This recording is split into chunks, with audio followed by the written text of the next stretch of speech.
Hello everyone, I am your science teacher and our YouTube channel is UVS Classes.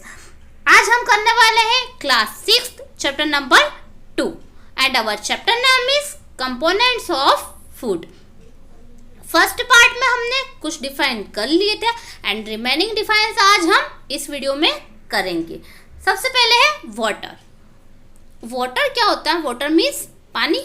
हमें regularity में daily 3-4 litre पानी पीना चाहिए. 3 से 4 लीटर पानी पीना चाहिए. वाटर हमारी बॉडी के लिए इसेंशियल होता है. Water help in absorption of nutrients from food and transfer it in the body. पानी हमारी डाइट में से न्यूट्रिएंट्स निकालकर हमारी बॉडी में ट्रांसफ़र करने में हेल्प करता है. वाटर हमारे बॉडी का जो वेस्ट रहता है उसे रिमूव करने में भी हेल्प करता है. Water help in removing waste from our body. आगे चलते हैं हम रफेज. रफेज क्या होता है? ये एक डाइटरी फाइबर होता है जो हमारी बॉडी में कब्ज नहीं होने देता है और जो हमारी बॉडी का वेस्ट है उसको रिमूव करने में हेल्प करता है. It is the dietary fibre present in the food. It facilitates regular movement of the bowls and prevent constipation. Vitamin एक ऑर्गेनिक सब्सटेंस है जो हमारी बॉडी को डिसीजेस से प्रोटेक्ट करता है. विटामिन हमें अपनी डाइट में यूज़ करना चाहिए जिससे हमें विटामिन की डिफिशियंसी नहीं होगी. विटामिन ए के सोर्सेस क्या होते हैं? Papaya, carrot, mango etcetera. हम यदि हमारी डाइट में विटामिन ए लेंगे तो हमें डिफिशियंसी विटामिन ए की नहीं होगी. विटामिन बी के सोर्सेस क्या क्या होते हैं? Rice, wheat etcetera. मीन्स बहुत सारी चीज़ें होती है. यदि हम हमारी डाइट में विटामिन बी के सोर्स लेंगे, यदि हम वो चीज़ खाएंगे तो हमें विटामिन बी की डिफिशियंसी नहीं होगी. विटामिन सी हमें किन चीज़ों से मिलता है? हमें ये मिलता है खट्टी चीज़ों से, जैसे ऑरेंज, लेमन, टोमेटो एक्सेट्रा. बहुत सारी चीज़ें ऐसी रहती है जिससे हमें विटामिन सी मिलता है. विटामिन डी हमें किन चीज़ों से मिलता है? फिश, एग, मिल्क, इन सारी चीज़ों से हमें विटामिन डी मिलता है. यदि हम हमारी डाइट में ये सारी चीज़ें लेंगे तो हमें डिफिशियंसी नहीं होगी. आइए अब हम पढ़ते हैं कि विटामिन यदि हमारे बॉडी में हमारी डाइट में नहीं रहेंगे तो हमें उनकी डिफिशियंसी से कौन सी डिसीजेस हो सकती है, या कौन से मिनरल नहीं रहते हैं तो उनसे हमें कौन सी डिसीजेस हो सकती है.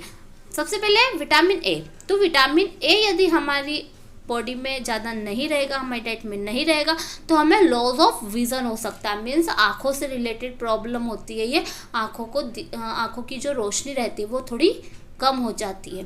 विटामिन बी क्या होता है? विटामिन बी की यदि डिफिशियंसी होगी हमें तो हमें कौन सी डिजीज होगी? बेरी क्या होता है? इसमें हमारी मसल्स बिल्कुल बहुत ज़्यादा कमज़ोर हो जाती है. विटामिन सी की डिफिशियंसी से हमें स्कर्वी हो जाता है. स्कर्वी क्या होता है? ये दांतों से रिलेटेड, मेनली दांतों से रिलेटेड प्रॉब्लम रहती है, जैसे खून निकलना, दांतों का टूटना, ये सारी चीज़ें. अब विटामिन डी की बात करते हैं. तो विटामिन डी की डिफिशियंसी से कौन सी बीमारी हो सकती है, कौन सी डिसीज होती है? तो रिकेट्स होता है. तो रिकेट्स में भी मेनली हमारे पैरों को नुकसान होता है कि हमारे पैरों की जो मसल्स रहती है वो बहुत ज़्यादा कमज़ोर हो जाती है. कैल्शियम. अब हमें कैल्शियम सबसे ज़्यादा किन चीज़ों से मिलता है? तो हमें कैल्शियम सबसे ज़्यादा दूध, मिल्क से मिलता है. यदि हमें कैल्शियम की डिफिशियंसी होगी तो बोन एंड टूथ डीके होगा. तो बोन्स जो हमारी है वो कमज़ोर हो जाती है, दांत टूटने लग जाते हैं कैल्शियम की कमी से. ये सारी चीज़ें होती है. आयोडीन. अब आयोडीन हमें मेनली किस चीज़ों से मिलता है? तो सॉल्ट मीन्स नमक से मिलता है. और यदि आयोडीन की कमी हो जाती है, उसकी डिफिशियंसी हो जाती है तो हमें गॉइटर की बीमारी होती है. गॉइटर की बीमारी में क्या, जो हमारा गला रहता है उसमें एक ग्लैंड रहता है तो वो उस पर सूजन आ जाती है, वो बहुत ज़्यादा आगे निकल जाता है. आयरन हमें सबसे ज़्यादा किस चीज़ों से मिलता है? तो आयरन हमें सबसे ज़्यादा पालक से मिलता है, स्पिनच से मिलता है. यदि हमें आयरन की कमी होगी तो हमें एनीमिया हो जाएगा. एनीमिया में क्या होता है? हमारे बॉडी में ब्लड कम हो जाता है। यदि हमें ब्लड की कमी हो जाती है तो हमें एनीमिया होता है। बैलेंस डाइट क्या होता है? संतुलित आहार। जो हमारी डाइट है, हम यदि उसमें राइट क्वांटिटीज में जो हमारी बॉडी को ज़रूरत रहती है, जो भी न्यूट्रिएंट्स लगते हैं, यदि वो हम प्रॉपर हमारी डाइट में लेते हैं तो हमारी जो बैलेंस डाइट है वो अच्छी रहेगी, वो बैलेंस रहेगी, जिससे हमें डिफिशियंसी नहीं होगी। और यदि हमें डिफिशियंसी नहीं होगी तो हमें डिफिशियंसी डिसीजेस नहीं होगी, किसी भी चीज़ की कमी नहीं होगी।